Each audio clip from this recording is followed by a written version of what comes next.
ED office వద్దకు CM Revanth Reddy చేరుకున్నారు. ఇప్పుడు లైవ్ లో చూద్దాం. రామన్ వెనకొచ్చేసండి, ఎవరు నిలబడదండి దయచేసి. ఎక్కడ వాళ్ళలో కూర్చోండి దయచేసి.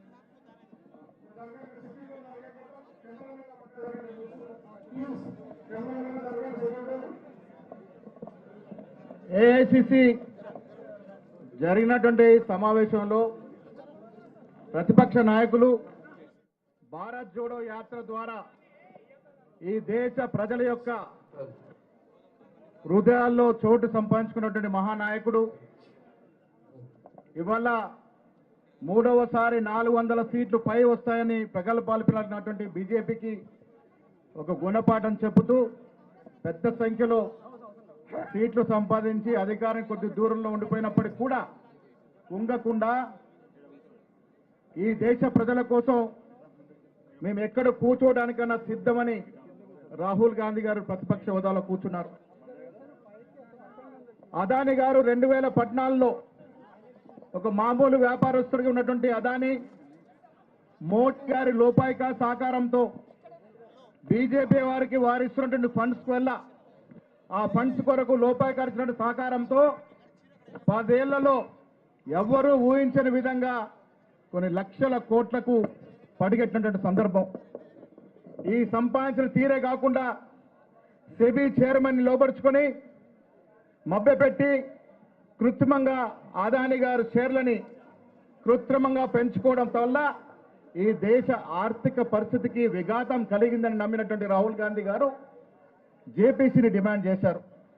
అత్యున్నత పార్లమెంటరీ స్థాయి సంఘం జేపీసీ వేస్తే నిజ నిజాలు బయటకు వస్తాయని ప్రభుత్వానికి రాహుల్ గాంధీ గారు, ఖర్గే గారితో పాటు ఇతరత్ర ప్రతిపక్ష నాయకులు కోరితే ప్రభుత్వం పెడచను పెట్టింది. దానికి కారణం ఏంటంటే లోపాయికారిగా అదానీ వల్ల బీజేపీ లబ్ధి పొందుతుంది కాబట్టి. దాని కారణంగానే ఈ దేశ ప్రజలకు ఈ మెగా స్కామ్ తెలియాలి. అదానీ అంబానీ దోస్తి వల్ల దేశ ఆర్థిక ఎంత విఘాతం కలుగుతుందో ప్రజలకు తెలవాలనే ఉద్దేశంతోనే రాహుల్ గాంధీ గారు, ఖర్గే గారు ఇవాళ ఈ ర్యాలీ అండ్ దీక్షకి పిలిపించినారు. ఇక్కడ రాష్ట్ర ముఖ్యమంత్రి వర్యులు రేవంత్ రెడ్డి గారు, బట్టి విక్రమార్క గారు ఆదేశాల మేరకు ఇవాళ పెద్ద ఎత్తున స్థానిక శాసనసభ్యులు, కాంగ్రెస్ నాయకులు, కార్యకర్తలంతా తరలి అమరవీరుల స్తూపం నుంచి ఇక్కడి వరకు ర్యాలీగా రావడం జరిగింది.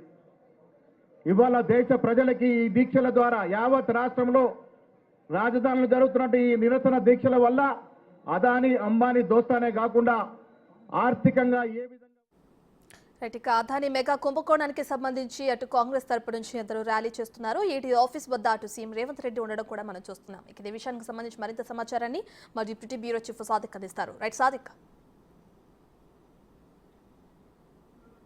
ఈడీ ఆఫీస్ ముందు కాంగ్రెస్ పార్టీ ధర్నా చేసింది. ఈ కార్యక్రమానికి ముఖ్యమంత్రి రేవంత్ రెడ్డితో పాటుగా మంత్రులు, అదేవిధంగా ఉప ముఖ్యమంత్రి డిప్యూటీ సీఎం బట్టి విక్రమార్కతో ఎమ్మెల్యేలు, ఎమ్మెల్సీ కూడా హాజరు కావడం జరిగింది. ప్రధానంగా సెబీ సంబంధించిన అంశంపైన పూర్తి స్థాయిలో కూడా సెబీ చైర్మన్ గా ఉన్నటువంటి మాధవిని సస్పెండ్ చేయాలి. అదేవిధంగా సెబీకు సంబంధించిన అంశాలు, అదేవిధంగా అదానికి సంబంధించిన ఆస్తుల అంశాలపై కూడా పూర్తి స్థాయిలో కూడా జేపీసీ వేయాలని కూడా డిమాండ్ చేస్తూ దేశవ్యాప్తంగా ఏఐసిసి రాష్ట్రవ్యాప్తంగా మొత్తం ధర్నాలు చేస్తా ఉన్నారు.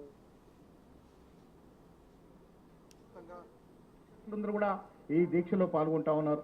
ఇప్పటి వరకు చాలా మంది వారి సందేశాన్ని ఇచ్చారు. మంత్రులు మాట్లాడినారు, శాసనసభ్యులు మాట్లాడినారు, శాసన మండలి సభ్యులు మాట్లాడినారు, అనుబంధ సంఘ అధ్యక్షులు మాట్లాడినారు, చాలా మంది మాట్లాడినారు.